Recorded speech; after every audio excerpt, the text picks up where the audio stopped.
Sponsored by Vithal Kamath restaurant, Bharat की सर्वोत्तम vegetarian chain of restaurants, अब धर्मपेट में। सुबह के नाश्ते से रात के खाने तक शुद्ध शाकाहारी व्यंजनों का स्वाद।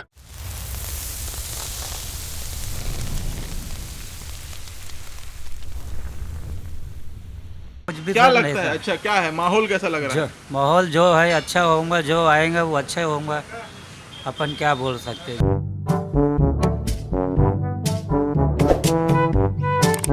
इस बार अभी जो चुनाव आने वाले हैं तो यहाँ महाराष्ट्र में एक अच्छी ताकत बन चुकी है देवेंद्र फडणवीस जी की। दक्षिण पश्चिम का माहौल तो अभी फिलहाल तो कांग्रेस का ही चल रहा है, प्रफुल्ल गुर्जर का ही चल रहा है। हाँ, विकास भाऊ ठाकरे पकड़ लो, दो में से कोई भी अगर खड़े हो जाते हैं, दोनों का ही माहौल चल रहा है। आज का इंसान जागरूक हो चुका है। आज घर में छोटे बच्चे से लेके बड़े तक के उनको मोबाइल दिया जाता है, तो हर बच्चा भी शहाना हो गया है। पहले जैसा दारू दे दो, मटन दे दो। मैं साफ सुथरे शब्दों में बात करता हूँ कि मैंने ज़िंदगी अभी इतने साल मेरी गुजर गई, तो ये लोग क्या करते थे पहले, मटन की पार्टी है, दारू की पार्टी है, चलो भैया। तो आम आदमी को ये सारी चीज़ें समझती नहीं थी। आज का इंसान जागरूक हो चुका है। मेरा ऐसा कहना है कि उनकी आज जितनी भी योजनाएं चल रही है, जैसे कि लाड़की बहन योजना हो गई, कामगार योजना हो गई, लड़का भाऊ योजना भी आई है, ये सारी चीज़ों को देखते हुए एक सामान्य नागरिक बहुत ज़्यादा उनसे खुश है। और आप आज दक्षिण पश्चिम के मतदार संघ में आप एक एक गली और एक एक मोहल्ले में जाके देखिए, आज हर एक इंसान, हर एक महिला उनसे खुश है। और मेरे को ऐसा लगता है कि दक्षिण पश्चिम में देवेंद्र जी के अलावा और कोई उनके टक्कर में नहीं है। महाराष्ट्र में जल्द ही विधानसभा के चुनाव होने वाले हैं, लेकिन उसके पहले जो राजनीतिक बिसात है या कहे जो तैयारी है वो अपने चरम पर पहुंच चुकी है। महाविकास आघाड़ी लगातार नागपुर शहर या कहे राज्य में अपनी तैयारियों को धार देने में लगी हुई है। लोकसभा में जो परिणाम आया उससे महाविकास आघाड़ी बेहद उत्साहित है। जिस तरह के जो परिणाम हैं वो आए हैं, एक तरफ महायुति को हार का सामना करना पड़ा, वहीं महाविकास आघाड़ी को जो है अप्रत्याशित जीत मिली है। महाविकास आघाड़ी के नेताओं का कहना है कि जो ये जीत है लोकसभा की, वो विधानसभा में भी हम दोहराएंगे। इसको देखते हुए अपनी तैयारी शुरू कर दी है। सबसे प्रमुख ये कहें कि जो दक्षिण पश्चिम यानी कि देवेंद्र फडणवीस उप मुख्यमंत्री का जो क्षेत्र, इसको लेकर महाविकास आघाड़ी नेताओं द्वारा खूब जोर लगाया जा रहा है। जिस तरह के परिणाम उसको देखते हुए कांग्रेस नेताओं साथ साथ महाविकास आघाड़ी के नेताओं का कहना है कि यह मौका है उनके लिए, और इस चुनाव में जो आगामी 2 महीने बाद विधानसभा चुनाव होने वाले, उसमें वो इस पर जरूर जीत हासिल करेंगे। माहौल क्या है के माध्यम से हमें जानने निकले हैं कि आखिर दक्षिण पश्चिम विधानसभा सीट की क्या स्थिति है। और दूसरी चीज़, अगर देवेंद्र फडणवीस को यहाँ टक्कर कौन दे सकता है, कौन सा ऐसा प्रमुख नेता है जो देवेंद्र फडणवीस के खिलाफ चुनावी मैदान में उतर सकता है। मैं रविशंकर शुक्ला और मेरे साथ हैं मेरे कैमरामैन साथी लोकेश। हम दोनों चलेंगे और लोगों से बात करेंगे और जानेंगे कि आखिर क्या कहता है दक्षिण पश्चिम, किसका देवेंद्र फडणवीस के खिलाफ कौन सा ऐसा उम्मीदवार है जो यहाँ पे उन्हें टक्कर दे सकता है। नाम तो बहुत सारे हैं, इसमें से पूर्व मंत्री गृह मंत्री अनिल देशमुख है, प्रफुल्ल गुर्जर पाटिल है, और भी बहुत सारे लोग, लेकिन ये जानेंगे कि आखिर कौन सा उम्मीदवार जो होगा जो फडणवीस को टक्कर देगा। दक्षिण पश्चिम का ही क्षेत्र है, त्रिमूर्ति नगर परिसर है, यहाँ मौजूद है, हमें बहुत सारे लोग मिल गए हैं, इन्हीं से बात करेंगे और जानेंगे कि क्या है दक्षिण पश्चिम की स्थिति। क्या नाम है आपका? अमित गुप्ता।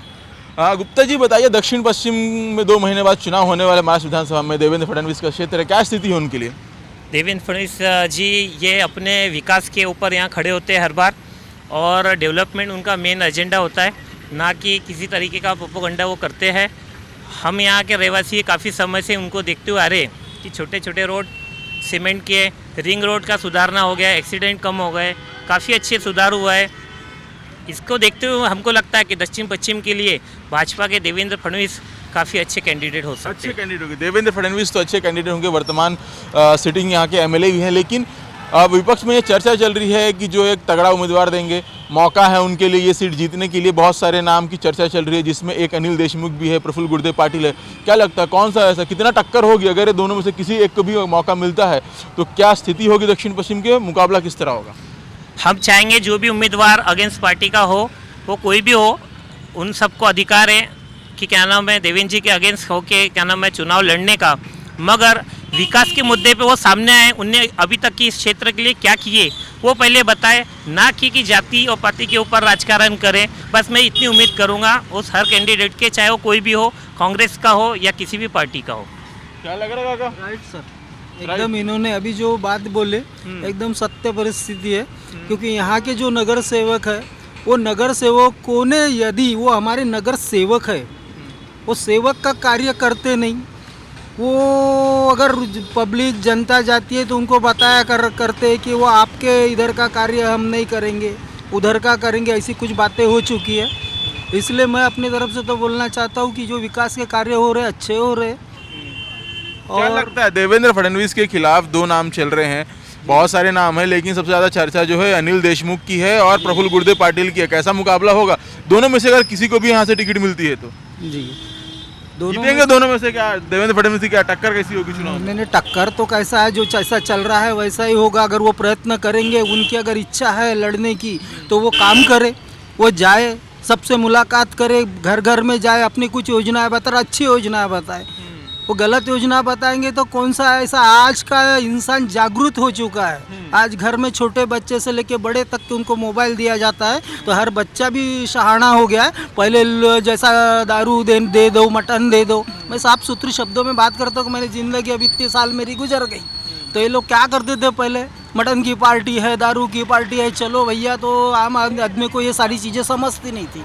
आज का इंसान जागरूक हो चुका है, तो आज का इंसान अपनी वोटिंग जो करता है वो अपने हिसाब से करता है सर। और ये खड़े हो गए तो अच्छी बात है, नहीं वो जरूरी है, विपक्ष जरूरी है। विपक्ष ने आप अच्छा कार्य करेंगे तो सारी जनता जरूर जुड़ेंगी। बस जनता ऐसा है। लेकिन अब ये तो बातें सब होगी, लेकिन बताएं नहीं उम्मीदवार कौन सा तगड़ा होगा? अनिल देशमुख होगा, प्रफुल्ल गुर्दे पाटिल होगा? चुनाव कैसा होगा? इसके लिए क्या बताएं सर? अभी कांग्रेस से लग कौन रहा है? कांग्रेस से चुनाव लग कौन रहा है? क्या बोले सर? कांग्रेस से कौन ऐसा है कि जो चुनाव लड़ेगा?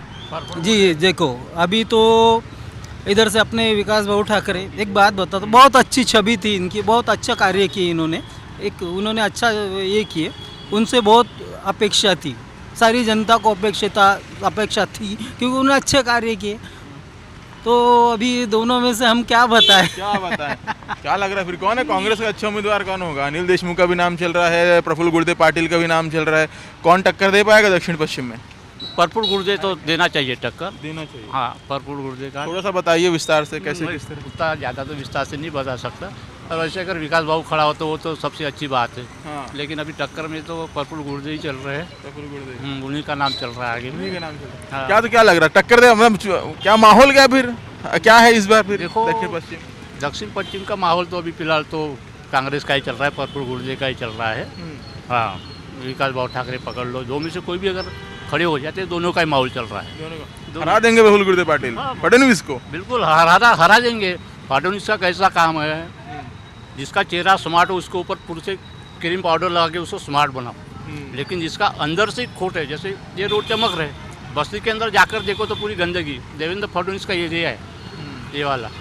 बस्ती के अंदर जाकर देखो तो आप पूरा सन्नाटा है, कोई कामकाज नहीं, कुछ नहीं, पूरी गंदगी फैली हुई है। ऐसा है अभी। कांग्रेस मैं इसके ऊपर ये बोलना चाहूँगा कि आज बस्ती बस्ती गली गली जब इनका उस समय का नगर सेवक का चुनाव लड़ते थे, उस समय का इनका जो पेश किया जाता था चुनाव में, उस वक्त जो बायोडाटा दिया जाता था उसमें इस एरिया का इतना काम होगा, इतने करोड़ लगे, इतने लाख लगे, ये सब बकवास चीज़ थी। हम लोग वहाँ से ही जाते थे, वहीं से जाते थे, वहीं से गुजरते थे। हम जब वो पढ़ते थे तो हमको ऐसा लगता था कि यहाँ तो हम रोज़ जाते हैं, यहाँ का तो रास्ता ही नहीं बना। और आज उन्होंने जब शपथ पत्र दिया तो शपथ पत्र में तो ये दिया जाता है कि हमने इतने एरिया के काम किए, यहाँ लाइट दिए, यहाँ रास्ते दिए, वो नहीं था। आज हमको इतनी खुशी है। थोड़ा सा कैसा ये फडणवीस के इसमें काम दिख रहा है, काम दिख रहा है। फडणवीस के इसमें काम दिख रहा है, क्या बोलते हो फिर तुम? जी बिल्कुल, फडणवीस जी का काम दिख रहा है। देवेंद्र फडणवीस जी एक ऐसे नेता है हमारे जो कि उनका काम बोलता है। वो ऐसे बेफिजूल की राजकारण और जाति पाति की बातों पे भेदभाव करके वो राजकारण नहीं करते। मेरा ऐसा कहना है कि उनकी आज जितनी भी योजनाएं चल रही है, जैसे कि लाड़की बहन योजना हो गई, कामगार योजना हो गई, लड़का भाऊ योजना भी आई है, ये सारी चीज़ों को देखते हुए एक सामान्य नागरिक बहुत ज़्यादा उनसे खुश है। और आप आज दक्षिण पश्चिम के मतदार संघ में आप एक एक गली और एक एक मोहल्ले में जाके देखिए, आज हर एक इंसान, हर एक महिला उनसे खुश है। और मेरे को ऐसा लगता है कि दक्षिण पश्चिम में देवेंद्र जी के अलावा और कोई उनके टक्कर में नहीं है। कोई टक्कर नहीं। जी हाँ। अभी तो अंकल कह रहे थे कि प्रफुल्ल गुर्दे पाटिल का नाम चर्चा में चल रहा है जीत जाएंगे। जी मेरा अब इसमें इस बात में ऐसी राय है कि सिर्फ जैताला और जैताले की कुछ बस्तियों मोहल्लों से दक्षिण पश्चिम नहीं जीता सकता। दक्षिण पश्चिम के लिए हर घरों में हर इंसान के पास पहुंचना बहुत ज़्यादा ज़रूरी है। और रही बात प्रफुल्ल गुरुदेव पाटिल जी की, तो उनके लिए हमारे बड़े भाई पारेंद्र पटले ही उनसे निपटने के लिए काफ़ी है। और दक्षिण पश्चिम जो है मुझे नहीं लगता कि ये उनके कप ऑफ टी है। अच्छा, दक्षिण पश्चिम जो है फडणवीस का ही है। या। क्या बोलते फिर दक्षिण पश्चिम किसका है? दक्षिण पश्चिम तो देवेंद्र फडणवीस साहब का ही है। देवेंद्र फडणवीस साहब के काम काज बहुत अच्छे हैं और योजनाएं वगैरह आ रही है, उसका लाभ मिल रहा है लोगों को, इसलिए देवेंद्र फडणवीस साहब आ सकते थे 100% आ सकते। कांग्रेस की तरफ से कौन लगता है जो टक्कर दे सकता है? कोई है जो नाम चल रहा है? देखो, दो नाम चल रहे हैं, एक प्रफुल्ल गुरुदेव पाटिल और दूसरा अनिल देशमुख का बहुत चर्चा में है कि वो काटोल से यहाँ काटोल छोड़कर यहाँ से चुनाव लड़ सकते हैं। क्या देखते हो? अनिल देशमुख साहब तो इधर दिखते भी नहीं, कभी हमारे को ऐसी दिखाई नहीं पड़े सर। और गुरुदेव पाटिल साहब दिखते हैं। अब उनके अगेंस्ट अगर देवेंद्र फडणवीस साहब के अगेंस्ट लड़ेंगे तो ये लड़ सकते हैं, इनको तो कोई पहचानते नहीं इधर। वो बाहर ही रह चुके हैं अनिल देशमुख साहब, इधर कोई उनका कोई प्रचार नहीं है, कोई कुछ नहीं है। जेम तेम रह सकते हैं तो गुरुदेव पाटिल साहब रह सकते हैं। टक्कर देंगे चुनाव में? हाँ।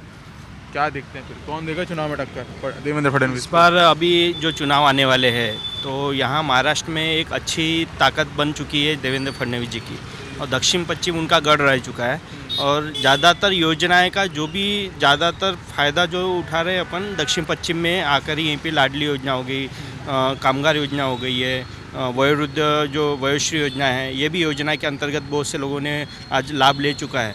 तो हमारा जनरली ज़्यादातर ध्यान में आ रहा है कि देवेंद्र फडणवीस ही आएंगे हमारे यहाँ। देवेंद्र फडणवीस। हाँ। बाकी अगर विपक्ष उतरता है, अनिल देशमुख का नाम चल रहा है, गुरुदेव पाटिल का चल रहा है, क्या देखते हैं, कैसा टक्कर देंगे? आज ही कल ही के ही न्यूज में अनिल देशमुख जी का नाम आया हुआ है। वैसे तो पहले गुरुदेव पाटिल जी का था, अभी आज के कल के ही न्यूज में मैंने देखा हूँ जनरली कि इसमें आज के इसमें ही पता चला कि अनिल देशमुख आएंगे।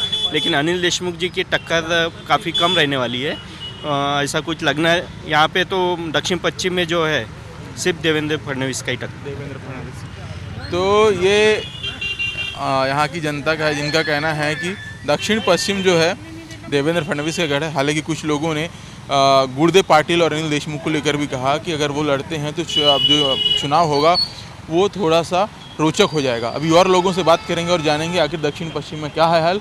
कांग्रेस का कौन सा नेता या कहें महाविकास आघाड़ी का कौन सा नेता आगामी विधानसभा चुनाव में देवेंद्र फडणवीस को टक्कर दे सकता है। दक्षिण पश्चिम में देवेंद्र फडणवीस के खिलाफ कौन, ये हम जानने के लिए निकले हैं। कौन सा ऐसा नेता है जो देवेंद्र फडणवीस के सामने खड़ा हो सकता है और उन्हें टक्कर दे सकता है? दो नामों की चर्चा बेहद जोर शोर से शुरू है, प्रफुल्ल गुरुदेव पाटिल और अनिल देशमुख। हालांकि अनिल देशमुख का जो नाम है वो अभी नया आया है, कुछ दिनों पहले ही। हम यहाँ लोगों से जानेंगे और बात करेंगे कि आखिर दोनों नेताओं में कौन सा जो भारी पड़ सकता है। अगर इन्हें दोनों में से किसी को टिकट मिलती है तो यहाँ का चुनाव कैसा होगा। त्रिमूर्ति नगर का एरिया है, एक होटल में आ गए हम लोग, चाय बना रहे हैं। आप जैसे जानते हैं 2014 के बाद से चाय वालों का बोलबाला है देश में। तो इनसे जानेंगे कि जो चाय जो गर्म कर रहे हैं, तो 2 महीने बाद चुनाव में किसका माहौल गर्म होगा। क्या नाम है आपका? प्रकाश तिवारी। तिवारी जी, 2 महीने बाद चुनाव होने वाले हैं। देवेंद्र फडणवीस यहाँ के विधायक हैं, उनके सामने कांग्रेस में बहुत सारे नामों की चर्चा है। 2 प्रमुख नाम है, एक प्रफुल्ल गुरुदेव पाटिल और दूसरे अभी जो चर्चा में शुरू हो चुकी है एनसीपी के नेता हैं अनिल देशमुख। कैसे देखते हैं अगर दोनों में से व्यक्ति, अगर किसी में से कोई भी एक भी चुनाव लड़ता है तो चुनाव कैसा होगा यहाँ का? देवेंद्र के सामने कोई टिक नहीं पाएगा। कारण? अच्छे लीडर हैं, सबको लेके साथ में चलते हैं, सम्मानजनक आदमी हैं, बेहतरीन लीडरशिप करते हैं। लेकिन 2014 का जो, सॉरी माफ़ करिएगा, 2024 का जो विधानसभा चुनाव, लोकसभा चुनाव हुआ है, उसमें यहाँ से मार्जिन घटी। अभी जो उत्साहित है, कांग्रेस के लोग दावा कर रहे हैं कि इस बार जो है देवेंद्र फडणवीस को हम हराएंगे, हमारे लिए दक्षिण पश्चिम में माहौल बहुत अच्छा है। ये तो नामुमकिन है हराना अभी फिलहाल। और 19-20 उतार चढ़ाव चलते रहता है, पब्लिक है, बाकी देवेंद्र तो जीतेंगे। देवेंद्र जीतेंगे। अगर दोनों नेता में से किसी को टिकट मिलती है, चुनाव कैसा होगा? रोचक होगा, एक तरफा होगा? नहीं, वन साइड रहेगा। One side? Devendra Fadnavis one side? बिल्कुल 100%। 100% है।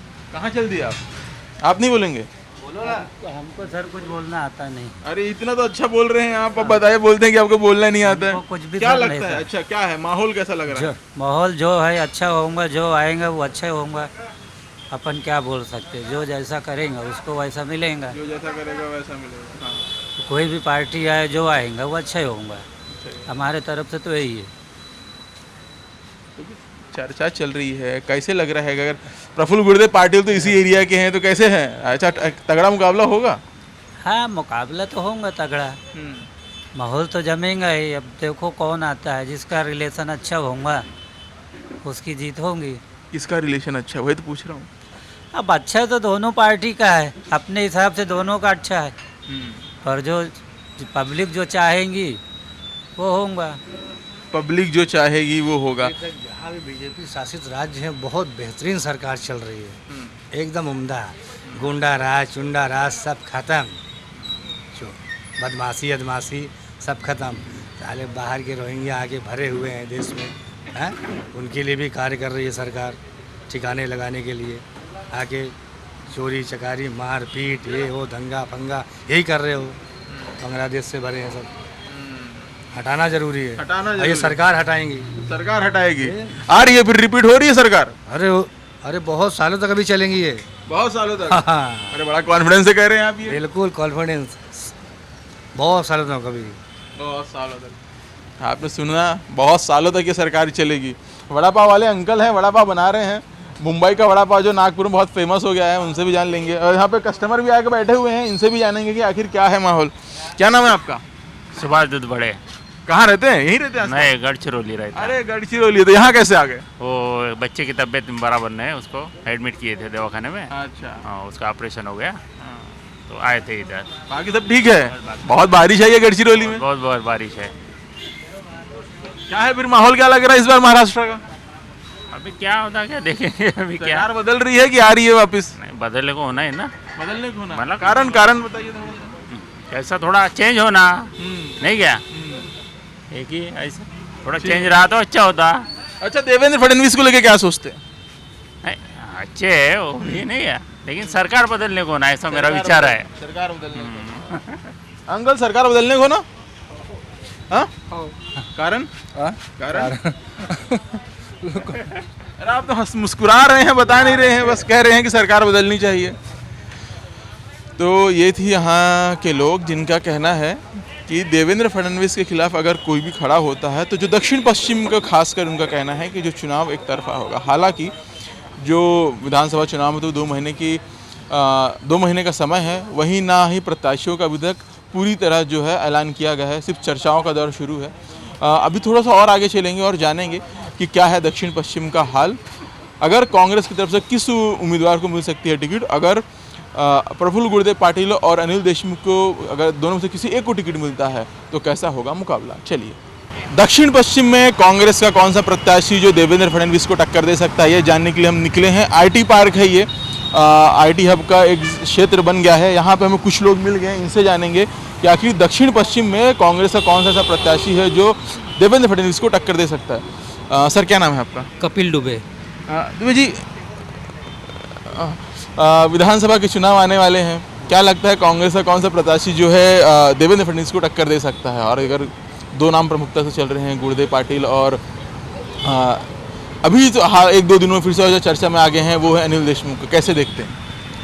देखिए, इस बार जो चुनाव है वो तगड़ा होने वाला है मेरे हिसाब से, क्योंकि पहले जैसा हुआ था अभी वैसा नहीं होगा, क्योंकि लोग भी अभी बहुत जागरूक हो चुके हैं। आने वाले दिनों में जो है, जो अभी जो चुनाव रहेगा 2024 में, तो इसमें कांग्रेस टक्कर दे सकती है, क्योंकि महाराष्ट्र में आपने लोकसभा में भी देखा है कि बहुत सारे सीटें कांग्रेस ने आई थी, तो इसमें भी हो सकता है। मैं ऐसा नहीं बोल सकता, लेकिन मेरे हिसाब से लग रहा है कि आने वाले दिनों में कांग्रेस बीजेपी को टक्कर दे सकती है। दक्षिण पश्चिम से 2 नाम जो मैंने आपको बताया, कौन सा लगा? इनको टिकट मिलती है दोनों में से किसी भी एक प्रत्याशी को, तो मुकाबला किस तरह होगा? मुकाबला तो किसी को भी मिले, यानी कांग्रेस में बोलो या बीजेपी में बोलो, मुकाबला तो तगड़ा होने वाला है। यानी ऐसा नहीं एक साइड होने वाला नहीं है अभी। वन साइडेड नहीं जाएगा? वन साइडेड तो नहीं जाएगा, क्या लगता है आपको? मेरा तो कहना है कि ये 100% वन साइडेड रहेगा। देवेंद्र फडणवीस सर काफ़ी अच्छी वोटों से और भारी मात्रा में चुन के आएंगे, क्योंकि उन्होंने जो नागपुर में जो डेवलपमेंट के लिए काम किया है, अभी पिछली सरकार जो थी हमारी, जब से हम देख रहे हैं कि बीजेपी में जैसे धीरे धीरे नितिन गडकरी जी ने नागपुर में जो सुधारना की है, काफ़ी सारे डेवलपमेंट किए हैं। पिछले गडकरी साहब के पहले मुत्तेमर साहब थे, 3 टर्म चुन के आए खासदार करके, पर कुछ लोग उनको जानते नहीं थे, उनके नाम पे क्या डेवलपमेंट है मुझे तो आज तक नहीं समझ में आया। पर मैं ये चाहता हूँ कि आने वाले टाइम में बीजेपी ही लोकसभा और विधानसभा दोनों इसमें भारी मात्रा में चुन के आएंगी और वो हमारे देश हित में काम करेगी। अनिल देशमुख का नाम चल रहा है, हालांकि अनिल देशमुख तो काटोल से हैं, प्रफुल्ल गुरुदेव पाटिल इसी विधानसभा क्षेत्र के हैं, 2014 में देवेंद्र फडणवीस के खिलाफ चुनाव लड़ा है, इसको किस तरह देखते हैं? देवेंद्र फडणवीस सर का अभी जो दायरा है वो काफ़ी बढ़ चुका है, गुरुदेव पाटिल साहब का जो एरिया है वो काफ़ी मात्रा में सीमित है ना। तो हम ये सोचते हैं कि उनका अगर 25% वर्किंग होगा तो फडणवीस साहब का 75% वर्किंग है, तो वो दोनों भी ये कॉम्पिटिटर फडणवीस साहब के आगे तो मुझे कुछ भी नहीं लग रहा है, नहीं लग बिल्कुल नहीं। तो ये थी दक्षिण पश्चिम नागपुर की जनता, जिनका कहना है तो अगर विधानसभा चुनाव की बात करें, अगर कांग्रेस से कोई भी प्रत्याशी आएगा, जो चुनाव है वो एक तरफा होगा। हालांकि अब तो असली परिणाम 2 महीने बाद और किसे टिकट मिलती है कांग्रेस की तरफ से, ये तो जब चुनाव की घोषणा होगी तभी पता चलेगा। इसके लिए आज के लिए इतना ही। कल किसी और नए विषय पर हम लोगों से बात करेंगे और जानेंगे कि आखिर क्या है माहौल। धन्यवाद। भारत की सर्वोत्तम vegetarian chain of restaurants Vitthal Kamat अब नागपुर में। सुबह के नाश्ते से रात के खाने में पाएं ऑथेंटिक भारतीय स्वाद। फैमिली और फ्रेंड्स की प्योर वेज रेस्टोरेंट में पहली पसंद Vitthal Kamat restaurant, Dharampeth tower, Malabar jewellers के सामने, धर्मपेट, नागपुर।